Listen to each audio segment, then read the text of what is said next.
बेताची परिस्थिती, सामाजिक आर्थिक मागासलेपण, शिक्षणाच्या कमी संधी या सगळ्या अडचणींवरती मात करत महाराष्ट्रातील 3 विद्यार्थ्यांनी घवघवीत असं यश मिळवलंय। गरिबा घरच्या या हुशार पोरांची सध्या राज्यभर चर्चा होतीये। निमित्त आहे ते UPSCच्या निकालाचं। बघूयात या पोरांचा खडतर आणि प्रेरणादायी प्रवास या रिपोर्टमधून।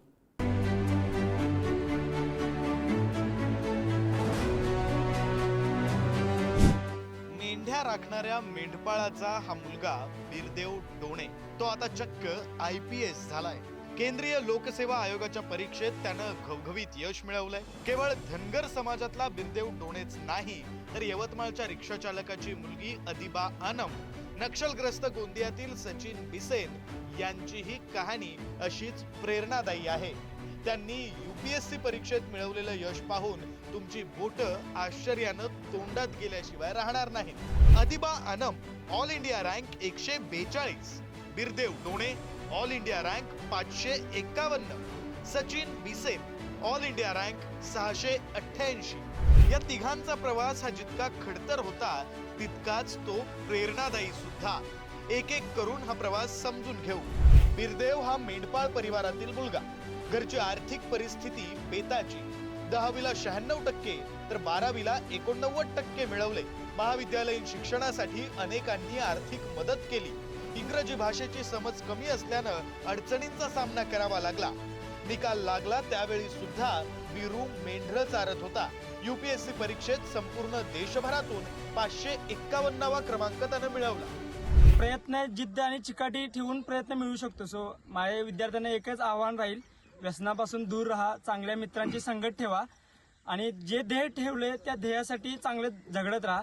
आर्थिक अडचणी कधीच तुमचा बाधा बनायला नाही पाहिजेत हे मला वाटते, कारण ज्यावेळी तुमची जिद्द आणि चिकाटी खूप अटमोस्ट असेल त्यावेळी मदतीचे हात तुम्हाला 100% सरसावतील हे माझं मनापासून आणि अगदी मनापासूनचं म्हणणं आहे। कारण माझी सिच्युएशन काही तुमच्या सिच्युएशनपेक्षा खूप जास्त काही वेगळी नाही आहे।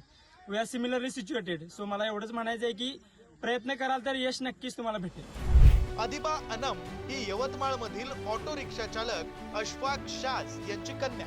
घरची परिस्थिती बेताची। या परिस्थितीवर मात करत तिनं शिक्षण पूर्ण केलं। UPSC परीक्षेत संपूर्ण देशभरातून 142वा क्रमांक तिनं मिळवला। महाराष्ट्राची पहिली मुस्लिम महिला IAS बनली। मेरी ये जो पूरी जर्नी रही है उसमें बहुत सारे उतार चढ़ाव रहे हैं, लेकिन जो है मेरी फैमिली का सपोर्ट बहुत ज़्यादा इसमें रहा है, स्पेशली मेरे पेरेंट्स का। मैं फाइनेंशियली थोड़े हम्बल बैकग्राउंड से बिलोंग करती हूँ। मेरे पापा जो है वो ऑटो रिक्शा ड्राइवर है, लेकिन फिर भी उन्होंने कभी मुझे ये एहसास नहीं होने दिया कि हमारे पास रिसोर्सेज की कमी है। उन्होंने हमेशा मुझे सपोर्ट किया है।